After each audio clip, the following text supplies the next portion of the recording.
Ladies and gentlemen, I am sorry that I have not uploaded in the past couple days. Clearly, I've been busy. My phone's just been dying. I don't know why. So today we're going to be doing the 2016 redraft. Please hit the subscribe button. Hit that like button if you like what you see, because we are making some videos lately. And tomorrow I will be double uploading, so don't miss out on that. That is going to be something you do not want to miss. So go check that out Go check that out. Put your notifications on so you don't miss an upload. I like to talk about basketball. So, yeah, if you like me talking about basketball, people have commented, loved it. So, I mean, hit the hit notification. With the first pick of this 2016 redraft, I have the Philadelphia 76ers selecting Ben Simmons.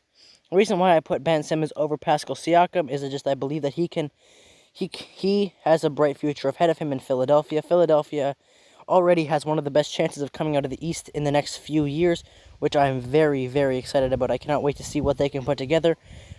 Looks like Joel Embiid is going to get traded. I think letting go of Simmons is just too hard at this point. I think it would be smart for Philadelphia to keep Ben Simmons right where he belongs, and it wouldn't surprise me because once this guy's jump shot develops, he could be an absolute threat on the floor. Great passer, a power forward who pretty much is a point guard, came out of college as a power forward, so that is unbelievable, ladies and gentlemen. I don't think Philadelphia wants to ruin their future just yet. I think their future is bright. They have Tobias Harris for 5 years. I think that's going to be great for them. I don't think Philadelphia is gonna touch their team. I think they're just gonna stick with the current process they have. And I think Philadelphia is not going to ruin their future right now, and I think they're going to stick with Ben Simmons, because Ben Simmons has a bright future ahead of him. 2K Elite. What's up? Okay, ladies and gentlemen, now I have the Los Angeles Lakers selecting Pascal Siakam in this second overall pick in this redraft. Siakam is probably one of the most underrated players in this league. Definitely one of the most improved players in this league, and has definitely emerged as a superstar. He's a current all-star. I mean, the Lakers would love to have him. The only reason why I have Siakam over Ingram is because LeBron and Ingram just didn't work out in 2016, 17, 18, and 19. I think Pascal Siakam is what the Lakers need to catch up to the Clippers. I think that that Pascal Siakam would do really good on the Lakers. I mean, since Siakam plays on a very underrated team, people really don't know his name. So if he played for the Lakers, he would probably be an MVP candidate, because he is a really, really, really good player, and the sky's the limit. I think the Lakers would easily pick Siakam. I mean, he's really what they need to beat the Clippers.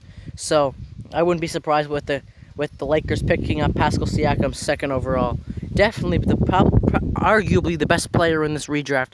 I just think Philadelphia isn't going to want to move Simmons anywhere. I mean, look at what Pascal Siakam do. He's really, really a clutch performer. And I have the Los Angeles Lakers picking Pascal Siakam second overall in this redraft, without question.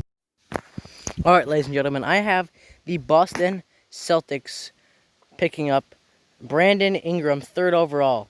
Trust me, the Celtics would love to have a guy like Brandon Ingram. Even if they get Siakam or Ingram, the Celtics are going to the NBA Finals. I mean, you just look at what they can do. Jason Tatum, Kemba Walker, they're already contenders in the Eastern Conference, ladies and gentlemen. So I would not be surprised if they add Brandon Ingram to that roster. They're better than the Bucks. They're better than the Raptors. Even if the Lakers do pick up Brandon Ingram, I still think Siakam would make an impact for the Celtics.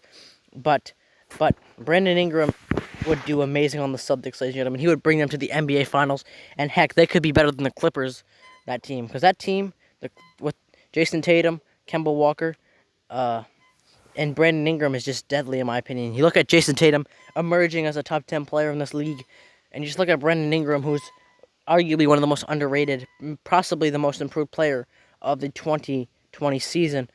And it would not surprise me, because this guy had a breakout season in New Orleans. I think the Boston Celtics just wouldn't pass that up in a guy just as good as him. And no question would they want to pick somebody else, because Brandon Ingram is the guy for Boston in this redraft, without question. No doubt about it.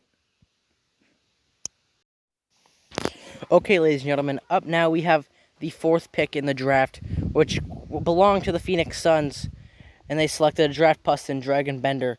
But now they fix their mistake, and they go with Jaylen Brown. I think this is all the Celtics need. Jaylen Brown is emerging and potentially one of the best to a superstar. He's not quite there yet, but he's also a key part of why the Celtics are so good this year. And I think that he's going to be probably one of the most improved players of the 2020-2021 season. I would not surprise me at all. I think that the Suns would need this with Devin Booker, DeAndre Ayton. I think Jaylen Brown would personally bring the Suns into the playoffs. I mean, that's a deadly future right there for the Suns, and the Suns would not make that mistake in picking Dragon Bender again. I don't think anyone would want Dragon Bender in this draft. So in this redraft. So in my opinion, that's an easy pick for Phoenix. I think Jaylen Brown's good enough to pair with Ayton and Devin Booker. So don't get me wrong. I'd love to see Jaylen Brown play for the Suns. Probably lead them into the playoffs. So Phoenix would not pass that up at all. That's why Jaylen Brown at number 4 to the Phoenix Suns. Okay, I had a really, really rough time deciding who would go 5th overall to the Timberwolves between Domantas Sabonis and Jamal Murray. But overall, I based this on who I think would fit well with the Timberwolves, and that's easily Jamal Murray. I don't think the Timberwolves needed another center in Domantas Sabonis. I think they're going to be satisfied with Karl Anthony Towns and the future that they have. And I think Jamal Murray would be great with D'Angelo Russell, Jamal Murray, and Karl Anthony Towns. That's a big 3 that could possibly lead Minnesota into the playoffs and probably a title contender in the next couple of years. So I would not mess with the Timberwolves at all. So I easily think that the Timberwolves would pick Jamal Murray over Domantas Sabonis, because I think just pairing him with D'Angelo Russell is a deadly duo itself. So don't get me wrong, that is the move to make for the Timberwolves. Potentially they might get Devin Booker. That's a future.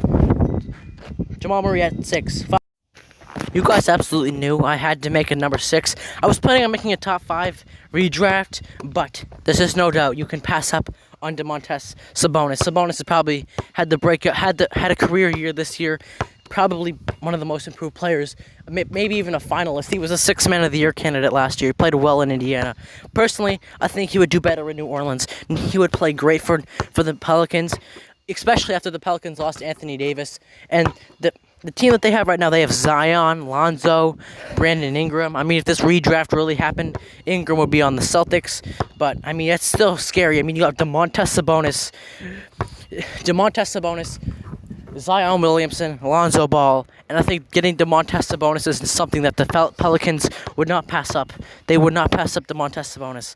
So I think Sabonis would easily go to the Pelicans, especially after the Pelicans lost their main guy in Anthony Davis, and that's a way to bounce back. That's really good, not gonna lie.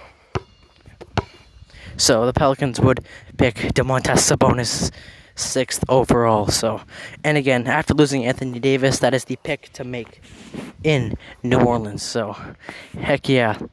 Thank you for watching.